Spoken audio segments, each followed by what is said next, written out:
कारी साहब की बीमारी का जिक्र किया, जो मुल्क को एक बीमारी लगी हुई है वो है कर्ज की बीमारी। अब इतना कर्ज में मुल्क डूब गया है कि अब तहरीक इंसाफ की हुकूमत में ये काम होगा जिसके सख्त खिलाफ थी हुकूमत। खबरें आ रही हैं कि एयरपोर्ट्स, शाहराहें, पार्क्स, यानी इस तरह की चीज़ें अब गिरवी रखी जाएंगी। क्यों? क्योंकि कर्ज चाहिए इस मुल्क को। कर्ज के लिए जिस तरह कहते हैं ना, घर के बर्तन अब बेचने की नौबत आ गई है। अल्लाह, बस क्या कहें, बड़ा दुख होता है ऐसे लफ्ज़ बोलते हुए।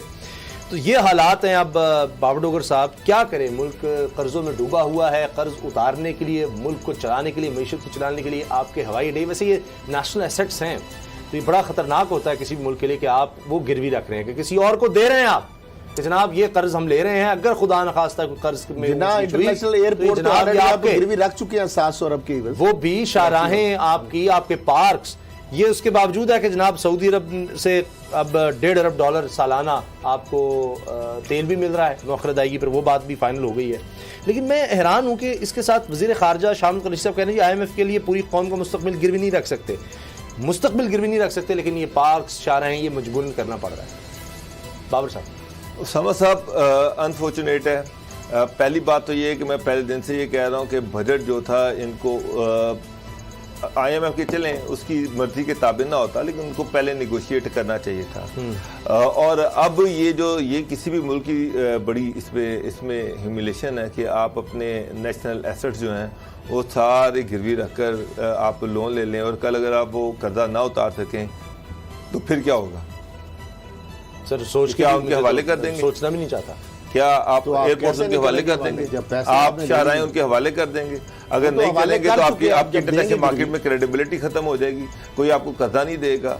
वो तो अब इस तरह मैं तो ये नहीं समझ आ रही कि इमरान खान साहब ने तो जब आए थे तो उन्होंने तो ये नारा लगाया था। नून लीग के दौर में भी हो चुका है, तो इसलिए अब और कोई हल नहीं है। 18 खरब रुपया इससे मिलेगा, और चूंकि बजट खसारा है इसके बावजूद कि प्रोजेक्शन बड़ी अच्छी है जी, इतना हम कलेक्ट कर लेंगे हम, यानी कुछ 6000 अरब रुपया, 5800 समथिंग टैक्स कलेक्ट करेंगे। 1.8 खरब है, 1.8 खरब है, 18 खरब नहीं है। अच्छा सॉरी, लेकिन यह है कि 6000 अरब रुपया आपने टैक्स इकट्ठा करना है। इसके अलावा जनाब बाहर से भी फंडिंग होगी, रेमिटेंस भी। उसके बावजूद ये खसारे का बजट है, और खसारा पूरा करने के लिए और तो कोई हल नहीं है कि आपने ये काम करना है, ये काम होगा। ये तो असद करल साहब, और तो कोई हल नहीं नजर आ रहा। ये मंजूरी अब वफाकी काबीना अगर नहीं देती तो मुझे बता दें कहां से करेंगे? इससे बड़ा जुल्म क्या है? अगर वफाकी काबीना मंजूरी नहीं देती तो खसारा कहां से पूरा? हवाई अड्डे हम रख रहे हैं गिरवी, 3 मोटरवे हम गिरवी रख रहे हैं।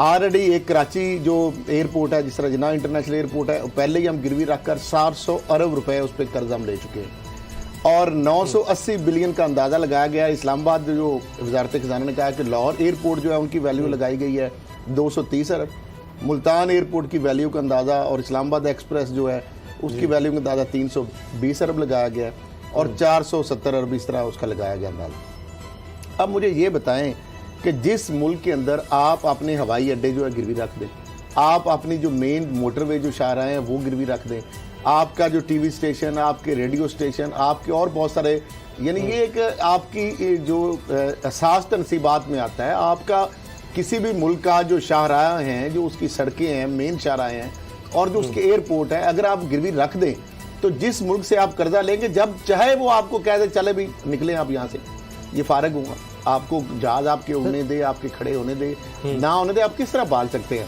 फिर इंटरनेशनल कोर्ट ऑफ जस्टिस है, आप इस तरह तो बदमाशी तो नहीं कर सकते। तो लेकिन मैं समझता हूँ इस पे जो बेहतर है आप इससे पेट पे पत्थर बांध लें, आप स्टेरिटी मेजर का इख्तियार कर लें, लेकिन ये मुल्क की तनसीबात, मुल्क की जो इंस्टॉलेशन, मुल्क के जो आपकी शाहराहें, आपके हवाई अड्डे अगर आपने गिरवी रख के, तो फिर पूरा मुल्क ही आपने समझे गिरवी रख दिया, पीछे रह क्या जाता है? पहले कुछ चीज़ें गिरवी आ गई, आप उस वक्त तनकीद करते थे। अब जब आपकी हुकूमत आई है, आप उस वक्त आप कह रहे थे इतने 1000 अरब कर्जा ले लिया हुकूमत ने, 13,000 अरब तो आपने भी कर्जा ले लिया 3 साल में। इतना अगर उन्होंने ज्यादा लिया है तो आपने कौन सा काम लिया है? और ये आप कह रहे हैं आप कर्जा चुकाने पे, तो वो भी यही कहते हैं कि हमने भी जनाब कर्जा उतारने के लिए किया। तो ये आप अल्लाह तल्ले अपने बंद करें, और वो चीजें जो है आप अगर मुल्क की ये तनसीबात को असास सारा किस लिए है? क्योंकि सर गिरवी रख के आप यहाँ पे खुद मुख्तारी जो है, सवरेंटी जो इमरान खान साहब पेंशन देनी है, यहाँ पे आपने उतारने हैं, लोगों को सेहत की सहूलत आपने देनी है, किस तरह से? ये अभी ये कह रहे हैं कि इकोनॉमी का पहिया चल गया है, अभी ये कह रहे हैं कि इस बजट में कोई ऐसी चीज़ नहीं है जिसको क्रिटिसाइज किया जाए, ये अवामी बजट है।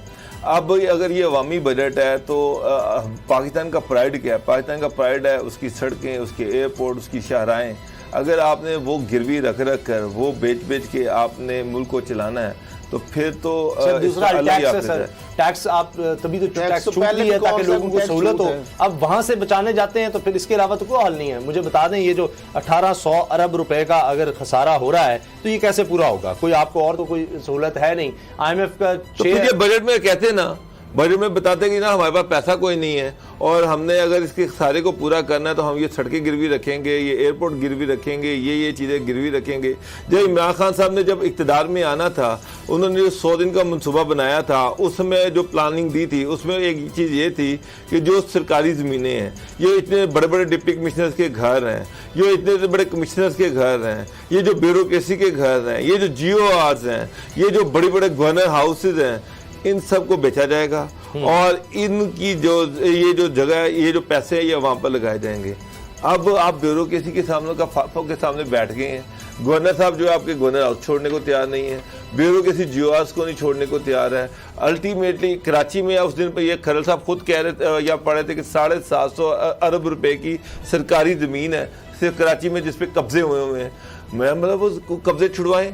ये जो पंजाब में इतने बड़े आलीशान DC हाउसेज हैं जो कि कई एकड़ों पर फैले हुए हैं, DPO हाउसेज हैं, ये जो कमिश्नर के घर हैं, ये जो DIGs के घर हैं, इनको आप बेच दें, आप इनको सेल करें और इससे पैसे लेके तो सारा आते ही इमरान खान साहब ने सारा इसका डाटा वगैरह मंगवाया था, लेकिन मुझे नहीं पता उसके बाद फिर क्यों नहीं। उसामा साहब, शायद वो गवर्नर हाउस जो है इतना बड़ा प्लेशियल गवर्नर हाउस है और इससे आपको इतना इनकम मिल जाएगी। कराची का गवर्नर हाउस है, KPK का गवर्नर हाउस है, ये बलूचिस्तान का गवर्नर हाउस है, इसके बाद वहाँ पर GORs हैं, इतनी सरकारी ज़मीन है, इतनी लैंड है, आप उसको करें, उसको बेचें, क्यों उसको रख के बैठे हुए हैं?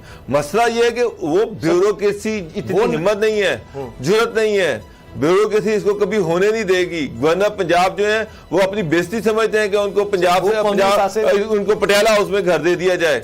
तो जब आपके अपने जो आपने खुद बयाना दिए हुए हैं आप उनको ही पूरा नहीं कर पा रहे तो फिर तो समझ ये तो ये बातें सर आपकी बातें दुरुस्त हैं। इमरान खान साहब सही कह रहे हैं ना, लेकिन जब हुकूमत में आते हैं सर वो बातें और होती हैं। अब गवर्नर हाउस ये कहना बड़ा अच्छा है वो कि जी अब तक यूनिवर्सिटी बनाने का, ताकि वो किसी को देना बड़ा मुश्किल है कि वहाँ क्या प्लाजे बना दें। अब मिसाल के तौर पर गवर्नर हाउस बड़ी प्राइम लोकेशन पर जा सकते हैं, बेचने के हक में नहीं, लेकिन रिसोर्सेज है जो सैकड़ों एकड़ पर मुहित है, दर्जनों एकड़ पर एक जो बंगला है सरकारी जो है किसी जिले में या आप डिविजनल लेवल पे, तो उसको अगर वो बड़ी कीमती यानी पोश इलाकों में वहाँ पे अगर आप शॉपिंग मॉल बना सकते हैं, वहाँ पे आप प्लाजे बना सकते हैं और उनको लीज पर दे सकते हैं, उनको शॉप्स वो चीज़ें, तो अगर आप नहीं करेंगे तो फिर मुल्क की अगर आपने असासे ही गिरवी रख तो कर्जे लेने हैं तो ये तो फिर आने वाली नस्लों को और मुल्क को आप ब्रेक ले रहे हैं। News updates